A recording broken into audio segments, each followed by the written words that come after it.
sobrenatural. Capítulo 2.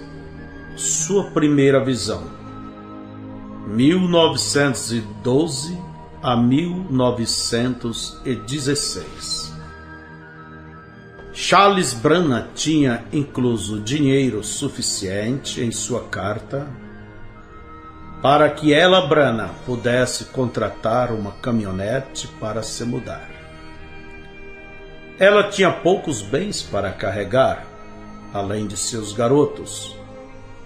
New Albany estendia-se a mais de 100 milhas, aproximadamente 160 quilômetros, a norte de Baskerville.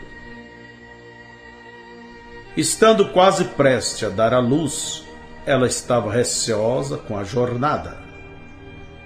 Mas para Billy, com seus 3 anos de idade, o qual nunca tinha visto além das montanhas da cabana, a viagem parecia como que uma aventura agradável.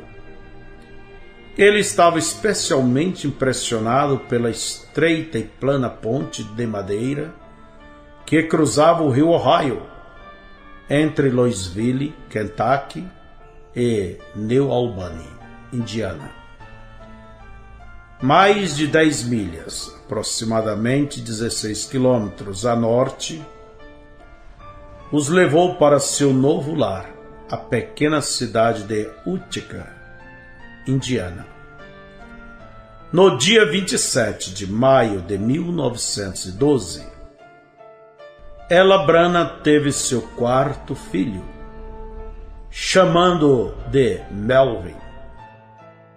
Naquele verão, Charles trabalhou para um fazendeiro local. Era um homem esforçado e trabalhador. Às vezes ele tinha que se arrastar atrás de um cavalo e arar 12 horas por dia, suando sob o sol escaldante. Mais do que uma vez vinha com sua camisa queimada do sol grudada nas costas, e ela, Brannan, tinha que cortar a camisa com uma tesoura. Quando o milho cresceu, Charles ocupou seus dias com uma ferramenta, como uma foice, limpando por entre as fileiras. No começo, suas mãos criaram bolhas e sangraram. Mais tarde, formaram calos tão fortes como o couro.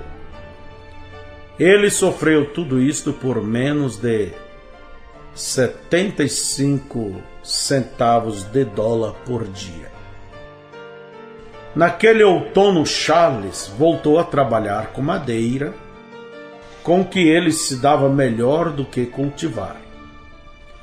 Ele cresceu em um bosque, tinha começado a cortar lenha com uma idade prematura. Embora pesasse somente 68 quilos, Charles, com seus músculos protuberantes, estava tão hábil em cortar lenha que podia carregar aproximadamente 408 quilos de toras e colocá-las na caminhonete sozinho. Mas como o inverno estava próximo, Charles se preocupou. Sua família estava vivendo em uma cabana de um cômodo, não maior e nem melhor construída do que a deixada para trás em Kentucky. Cada vez que ia cortar lenha, o forçava a estar longe de sua família por semanas. Não querendo fazer sua esposa sofrer como no inverno passado, Charles começou a procurar uma situação melhor. A primavera de 1913 chegou antes que Charles encontrasse algo permanente.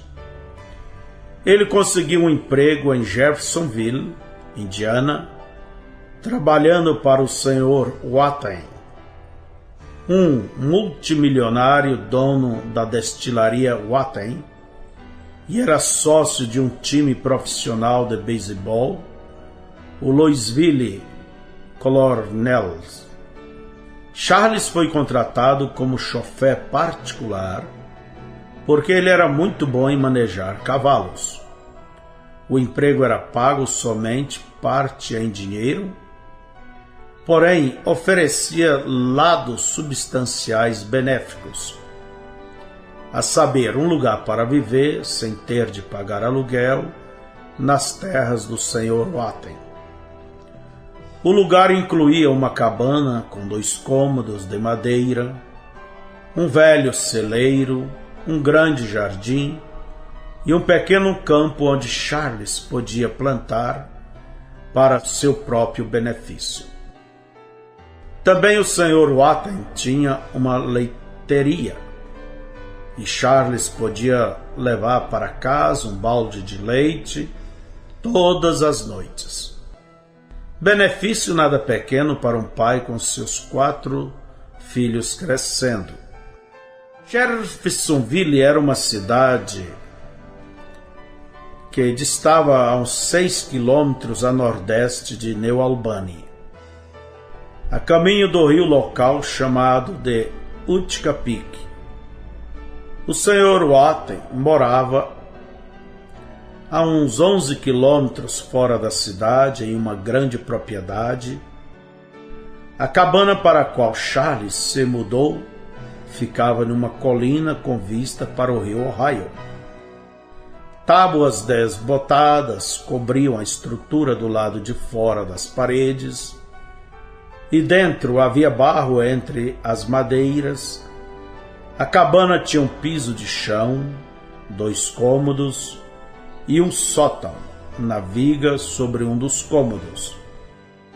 A escada para o sótão era feita de 2 finas madeiras. No meio do piso de um dos cômodos havia um toco e algumas pedras achatadas em cima dele.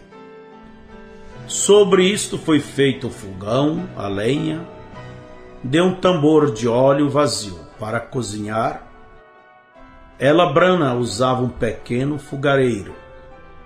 Tinha até um lampião a querosene para alumiar. Considerando todas estas coisas, era um grande progresso em comparação ao único cômodo da choupana que os tinha abrigado em Utica. Na colina em frente à cabana, uma macieira estendia seus galhos até uma pequena fonte. A água fria da fonte servia como refrigerador durante o verão, mantendo latas de leite e manteiga, evitando que estragassem. Charles não podia manter nata ali. Havia muitos pequenos Branas gananciosos para pegá-la. A fonte abasteceu a casa com água até meados de agosto, quando então finalmente se secou. Então eles tinham que bombear a água do poço, localizado no celeiro, e levá-la colina acima. Billy gostava de ver a água borbulhar. Havia uma cuia que ficava pendurada na macieira, mas Billy raramente a usava. Ele gostava de deitar-se sobre a grama morna, colocar seus lábios na água e a ingerir até se encher. Então ele enchia um jarro e levava para seu pai no campo. Charles sempre vinha do campo para casa faminto por jantar. Como eles não tinham encanamento em casa, ele se lavava atrás da cabana, onde havia um banco pregado na macieira, com uma tábua na outra ponta para manter o banco firme. Todos os 4 garotos permaneciam em fila atrás do pai para tomarem banho. Quando Charles arregaçava a manga de sua camisa, feita em casa, para ensaboá-los, os músculos de seus braços cresciam e ondulavam. Billy observava com orgulho, pensando: este é meu papai, ele é forte, ele viverá 100 anos. Quando eu for velho, ainda estarei vendo meu papai com seus grandes músculos. Charles tinha apenas 1,52 m de altura. Billy tinha herdado o cabelo escuro e ondulado de seu pai e as boas aparências de um irlandês, mas não sua poderosa estrutura. Ao invés disto, Billy era magro como sua mãe. A vez de Billy se lavar era a próxima. Ele tomou grande cuidado para que a espuma do sabão caseiro não tocasse seus olhos. Uma vez foi lição suficiente. Ele secou-se com a toalha que sua mãe tinha feito de saco de farinha de milho. A toalha era grossa e desconfortável. Então Billy tocou-se de leve e, ligeiramente. Sobre o banco de se lavar havia um pedaço de espelho quebrado e era segurado por 5 pregos curvados. Billy subiu no banco para ver a si mesmo, para que pudesse usar o pente de estanho para alisar seu teimoso cabelo. Charles tinha construído sua mesa e banco de jantar de uma velha madeira do celeiro. Os assentos pareciam bancos de igreja. Billy sempre sentava perto de seu pai no jantar. Sopa de feijão era o padrão da comida, juntamente com pão de milho, cebolas cozidas e soro de leite. Ela, Brana, assava o pão de milho em uma panela, então colocava em um prato e levava à mesa para que cada um pudesse partir um pedaço à medida que cada um passasse para o outro. Billy sempre pegava a ponta do pão porque ele gostava da casca do pão mergulhado na sopa. No dia 14 de maio de 1914, Billy ganhou um outro irmão, Edgar Lee Brana. Durante os seguintes poucos anos, a vida de Billy tornou-se um padrão confortável. Todo sábado à tarde, seu pai emprestava do Sr. Watten uma mula e uma carroça coberta, colocava a família e viajava 12 quilômetros até a cidade para fazer compras. Os 4 Branas mais jovens iam pulando sobre um monte de palhas na parte de trás. Porém, Billy ia na frente, sentado com seu pai e sua mãe. Billy sempre se entusiasmava quando ia ao armazém, porque ele sabia exatamente o que aconteceria. Charles ganhava $3,50 por semana. Frequentemente gastava $3 nas compras para casa. Ocasionalmente ele exagerava na compra de um saco de açúcar mascavo ou um barril de biscoito salgado. Porém, o que ele mais comprava era o alimento básico como feijão, batata, fubá e o tipo de alimento que durasse mais. Depois que Charles pagava suas contas, o Sr. Grower, dono do armazém, dava a ele um pacote contendo uma barra de doce de hortelã para os seus meninos. Na parte de trás da carroça, 5 pares de olhos ansiosamente observava como o papai dividiria 4 pedaços igualmente para cada um de seus 5 garotos. Imediatamente os 4 Branas mais jovens chupavam seus pedaços de doce, fazendo-os em pedaços. Mas Billy era esperto. Ele chupava seu doce por um momento, então o enrolava em um pedaço de papel marrom que rasgava do pacote das compras e o colocava dentro do bolso de sua roupa. Ele tinha uma utilidade para isso mais tarde. Sábado à noite eles enchiam um tanque feito de madeira de cedro com água quente e tomavam seu banho semanal, um após o outro, sem trocar a água.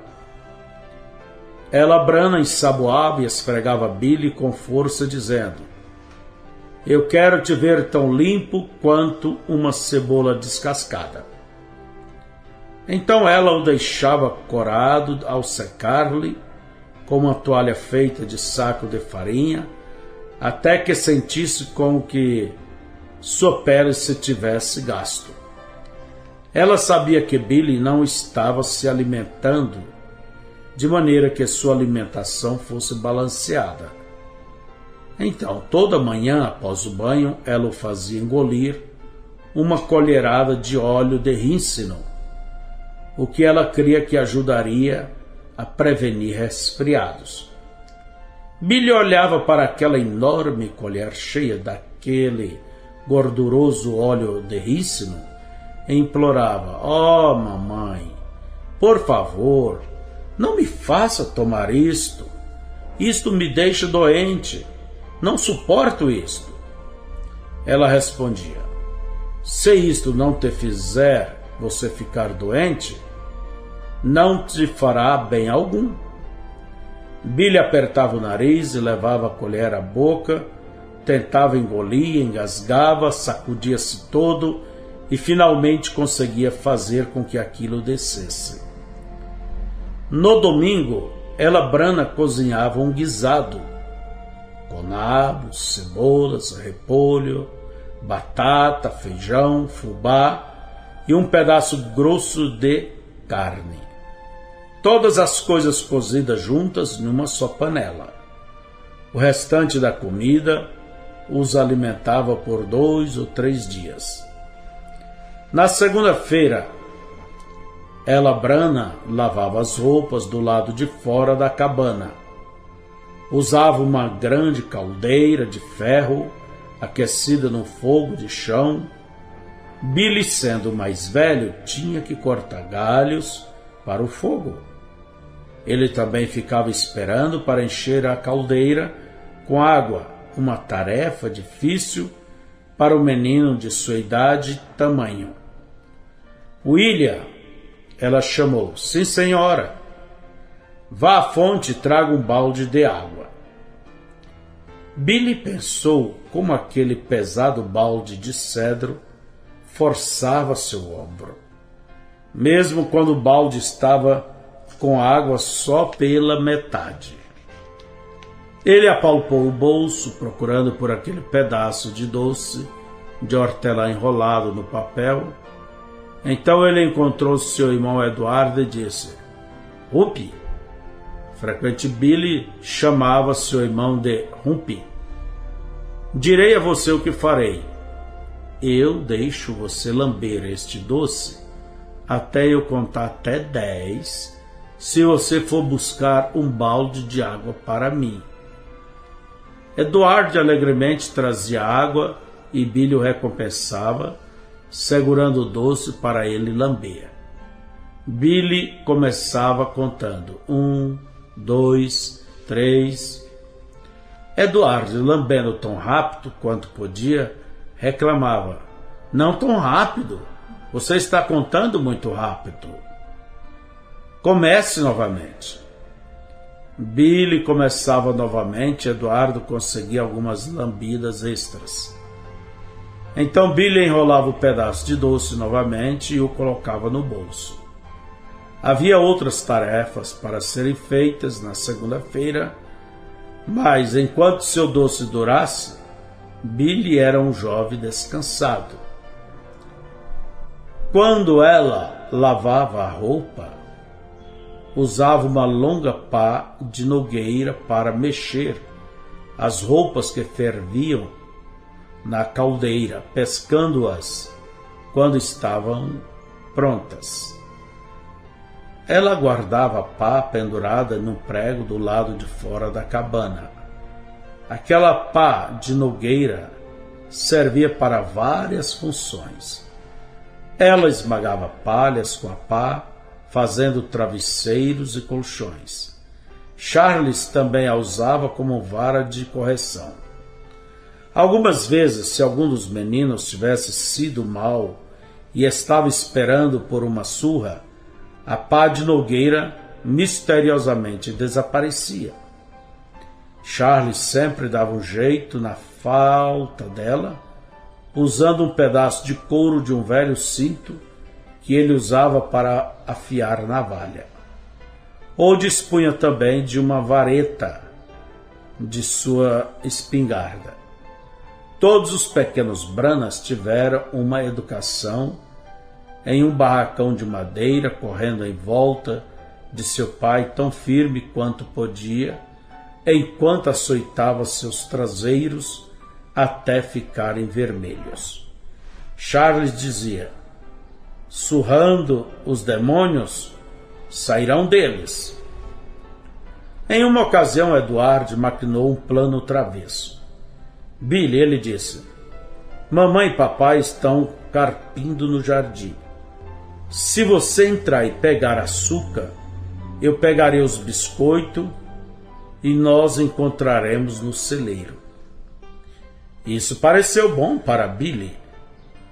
Ela, Brana, guardava o açúcar, mascava em uma caixa na cabana. Ela frequentemente o misturava com a água, fazendo melado para as panquecas do café da manhã. Billy entrou furtivamente na cabana, pegou uma mão cheia de açúcar e foi caminhando em direção ao celeiro. O jardim ficava no meio caminho, descendo a colina entre a casa e o celeiro. Charles, que estava carpindo, endireitou-se, enxugando a fronte com um lenço xadrezado de vermelho e braço. Ele percebeu que seu filho mais velho estava caminhando com seu braço esticado, como se estivesse escondendo algo. Charles disse: onde você vai, William? Eu vou ao celeiro. O que é que você tem em sua mão? Billy pensou: Ele tentou ser evasivo. Qual mão? Charles disse: vem aqui. Billy não quis mais saber de açúcar por um bom tempo depois daquilo.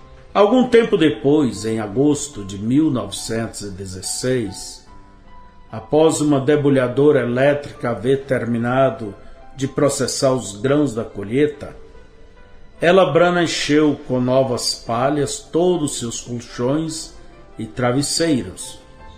Naquela noite, pouco depois que os meninos foram colocados para dormir no sótão, Billy gritou como se um Basri, um tipo de espírito em forma de uma mulher gemendo, que aparece ou é enviada por membros de uma família como sinal de que um deles está prestes a morrer.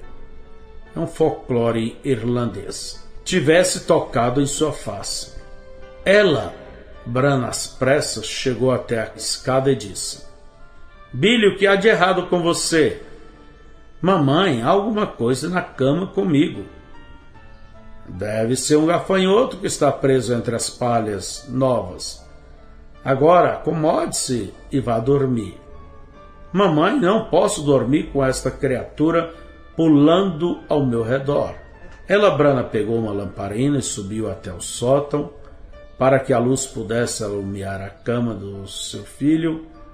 Abrindo um dos lados do colchão, Billy procurou entre as palhas até que encontrou o desagradável gafanhoto. Então ele o deixou sair, colocando-o atrás de uma rachadura que havia no forro, não muito bem rejuntado. Mais tarde, ela, Brana, riu disfarçadamente, contando a Charles sobre o incidente.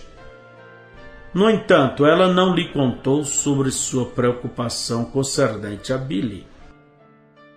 O menino tinha estado irritado ultimamente e o alimento não estava fazendo bem a ele. Mais do que uma vez no mês anterior, ele havia reclamado de mal-estar estomacal, arrotando azedo após o jantar. Ele estava nervoso porque não começara logo a frequentar a escola. Ou havia alguma coisa o perturbado? Teria isso alguma coisa a ver com o fato de seu pai beber? Em setembro, Billy e Edward entraram para a escola. Billy estava com 7 anos e meio, embora fosse 11 meses mais velho que seu irmão Edward. No tamanho, eles poderiam passar por gêmeos. Edward era mais baixo. Billy não tinha roupa para ir à escola. Durante o verão, ele tinha andado descalço e sem camisa, usando o macacão todo remendado. A família não tinha condições de comprar roupas novas. Então, ela Branham as improvisava. Ela pegou um casaco que Charles tinha usado no dia do casamento, o cortou e o costurou fazendo calças dele.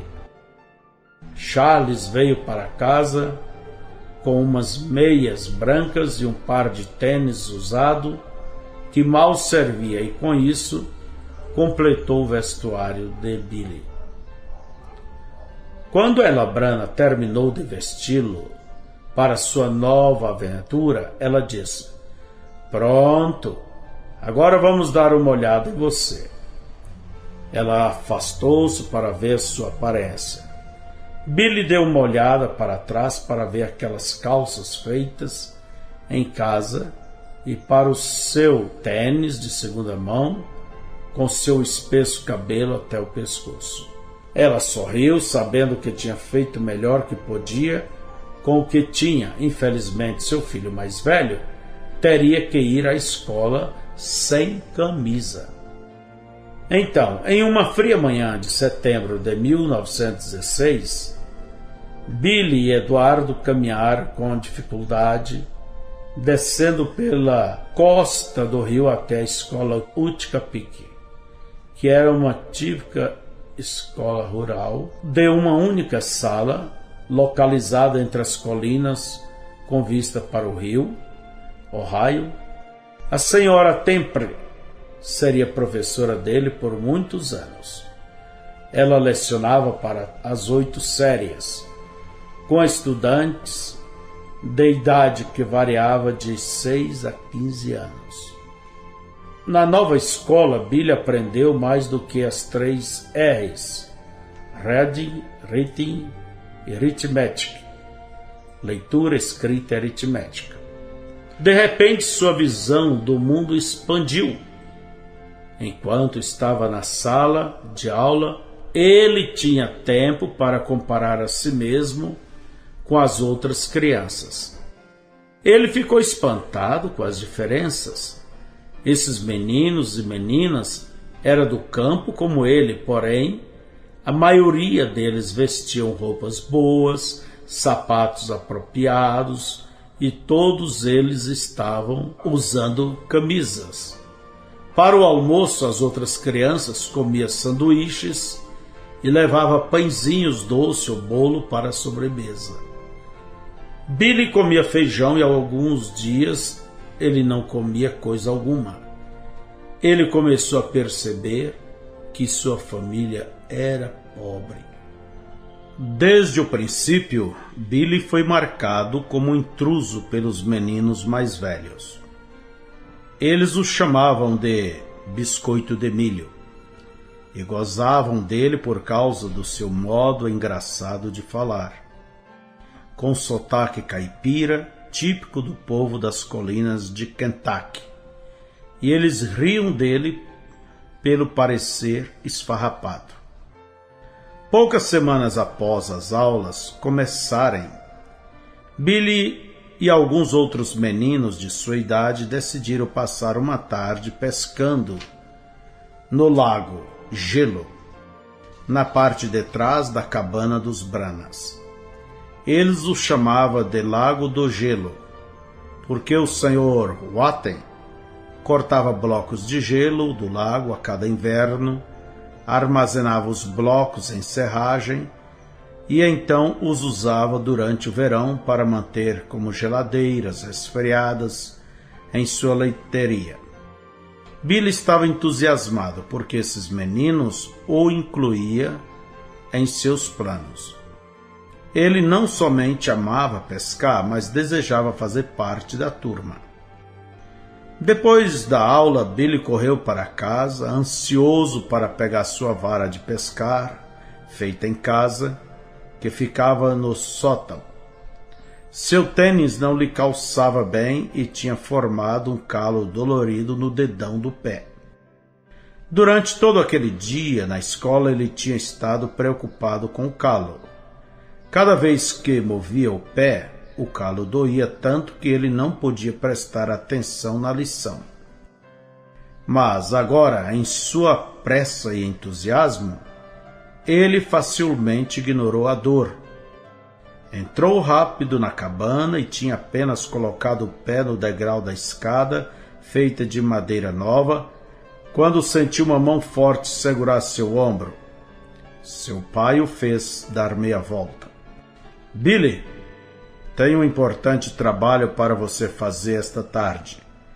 Quero que você carregue água até o alambique para mim. O coração e membros de Billy ficaram petrificados. Mas, papai, eu ia pescar com meus amigos esta tarde. Você pode pescar amanhã. Estou ajeitando as coisas às escondidas para fazer uma grande quantidade de uísque esta noite. Tenho que conseguir água suficiente no barracão para manter aquelas serpentinas refrigeradas. Você tem idade suficiente para trabalhar e necessito de tua ajuda. Os baldes estão lá embaixo no celeiro, guardados perto da bomba. Agora vá lá e troque sua roupa. Estarei lá atrás do barracão ajeitando o destilador.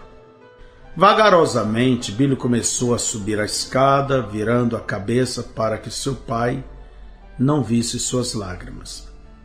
E lembre-se, acrescentou Charles, fique calado, não diga nenhuma palavra sobre isto a ninguém. Sim, papai. Embora a proibição nacional não havia sido votada até que então ocorreu em 1919, certos estados tinham adotado leis anti-bebidas alcoólicas já no início de 1906. Em 1916, Indiana já era um estado em que já vigorava a lei seca. Charles não podia passar seu uísque, já que ele não tinha dinheiro suficiente para comprá-lo no mercado negro. Ele e seu vizinho, o Sr. Darbus, fabricava bebida alcoólica destilada no barracão atrás da casa, onde a bebida feita em casa era fervida e fermentada. Após venderem o restante para vizinhos sedentos, embolsaram pequena quantia extra de dinheiro. Eles haviam decidido construir um segundo alambique. Esta noite eles iam acender as 2 caldeiras e tudo tinha que estar preparado. Billy sentou-se em seu colchão de palha por algum tempo, sentindo o calo do pé latejar com cada batida do coração. Por fim, adquiriu força para trocar de roupa. Com grande alívio, ele arrancou seu tênis, tirou a calça que usava para ir à escola e colocou seu velho macacão.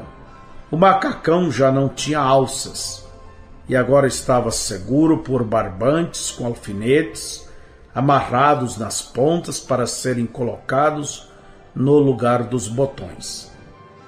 Os alfinetes escapavam facilmente através das casas dos botões e quando caía dos lados se tornava muito incômodo.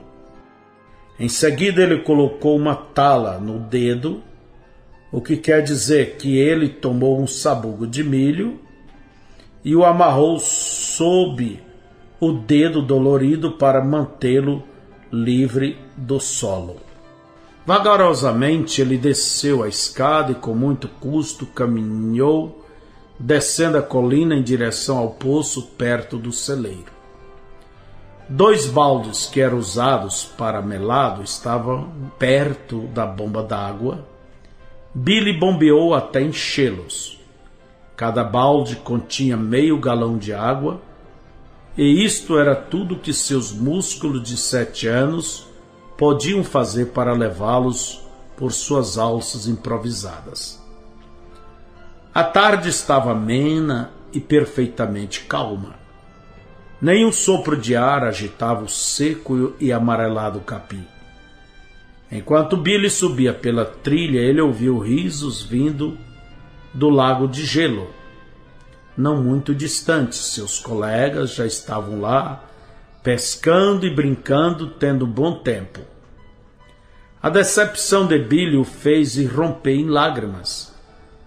Na metade do caminho, colina acima, perto do jardim, Billy sentou-se para descansar à sombra de uma grande prateada árvore de álamo. Marcas de lágrimas escorridas, misturadas com poeira, estavam estampadas em seu rosto. Ele lamentou-se. Não é horrível? Todos estes garotos pescando e eu tenho que ficar em casa e carregar água? Ele ouviu um som como que de folhas fazendo ruído ao vento. Porém, Billy não podia sentir a brisa. Ele pensou: o que é isto? Ele olhou ao redor. As folhas, quais estavam recém começando a se tornarem marrons, permaneciam perfeitamente imóveis. Em lugar algum ele podia sentir sequer um sinal de vento. Ele continuou com seu mau humor. Seus pais não podiam fazer isto, porque eu teria que carregar água para essa caldeira das destilarias? Ele pôde ouvir as folhas fazendo ruído novamente. Levantando-se, olhou para os galhos acima dele, mas não pôde ver coisa alguma se movendo. Ele, ainda chorando e reclamando, pegou os baldes e começou a subir a trilha. Seu dedo, com a tala, deixava um rastro peculiar atrás dele pelo caminho.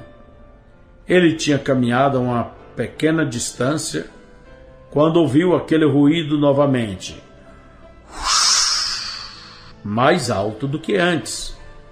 Billy virou-se e desta vez ele viu algo. Um redemoinho agitava os galhos bem no meio do alto da árvore. Aquilo em si mesmo não era peculiar. Redemoinhos eram comuns nas estações do outono. Frequentemente ele tinha visto muitos girando através dos campos, levantando folhas secas e carregando-as por todos os lados. Porém, aqueles torvelinos estavam sempre viajando por alguns lugares, sempre movendo-se sobre a terra. Este redemoinho parecia estar preso em um lugar. Fascinado, Billy observou as folhas verdes, marrons e amarelas fazendo ruído e girando. De repente, uma voz estrondou da árvore. Uma profunda e ressonante voz dizendo: nunca bebas, nem fume, nem corrompa seu corpo de forma alguma. Haverá uma obra para você fazer quando fores mais velho. Billy ouviu as palavras tão claramente como se fosse seu pai falando, mas não era a voz do seu pai. Ele nunca tinha ouvido tal terrível voz antes. Largando os baldes, ele correu para casa, gritando com toda a força de seus pulmões. Ela, Brana, o acolheu em seus braços. Billy, o que é isto? Uma cobra te picou? Ela pensou que talvez caminhando ao passar pelo jardim, seu filho tivesse pisado numa cobra coral, uma cobra venenosa daquela região. Não, mamãe, ele disse, soluçando, e apontando para a colina em direção ao jardim. Tem um homem naquela árvore ali. Oh, Billy. Billy, o que é isto? Você parou e dormiu? Não, mamãe, tem um homem naquela árvore, e ele me disse para não beber nem fumar. Sua mãe riu disso. Ela abraçou seu filho e beijou sua testa, tentando acalmar seus nervos. Contudo, Billy estava histérico e não conseguia se acalmar. Ela o colocou na cama, então foi apressadamente ao vizinho mais próximo, que tinha telefone, e chamou o médico. Após ouvir a história, este médico disse: o menino simplesmente está nervoso, ele ficará bem. Aquela noite, no jantar, Billy repetiu a história. Tem um homem naquela árvore e eu ouvi o que ele me disse. Nunca mais vou passar por lá novamente. E ele nunca mais passou. Daquele dia em diante, sempre que ele ia ao celeiro, ele se desviava da árvore de álamo, dando volta pelo lado mais distante do jardim. 2 semanas mais tarde, Billy e Eduardo estavam em frente à cabana, jogando bolinhas de gude debaixo de uma macieira. Quando de repente Billy sentiu algo peculiar vindo sobre ele, uma pressão que fazia com que sua pele ficasse formigando, como se algum tipo de energia não vista tivesse ao redor dele. Ele olhou e de alguma maneira o rio Ohio parecia estar mais perto do que antes. Enquanto Billy contemplava o rio em direção a Jeffersonville, o lugar mudou frente aos seus olhos.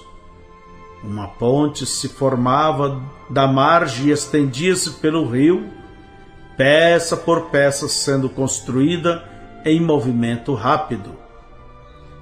Isto não era como as baixas e planas pontes que eles tinham observado quando havia se mudado para Indiana. Esta ponte parecia enorme, como uma vasta e elevada estrutura de ferro, entrelaçado em forma de arco. Billy nunca tinha visto nada como isto antes. Olhando mais perto, ele notou que havia homens trabalhando no alto da superestrutura. Então ele viu uma parte da ponte romper-se, homens caindo das vigas em câmara lenta. Billy contou-os enquanto caíam. Observando, ele viu que 16 homens caindo desapareceram nas águas escuras. Deixando cair a bolsa de bolinhas de gude, Billy entrou correndo para dentro da casa, gritando incontrolavelmente. Sua mãe fez o melhor que pôde para acalmá-lo. Quando ele finalmente pôde contar sua história, ela disse: Billy, você apenas sonhou com isto. Billy insistiu: não, mamãe, eu tive um sentimento estranho e então olhei para o rio e realmente eu vi isto. Eu vi isto. Oh, mamãe, estou assustado. Charles deu sua opinião. O garoto está apenas nervoso, como o médico disse. Mas sua mãe não tinha certeza. Ela se lembrou do dia 4 anos antes, quando Billy tinha falado algo sobre um passarinho, dizendo-lhe que viveria próximo a New Albany.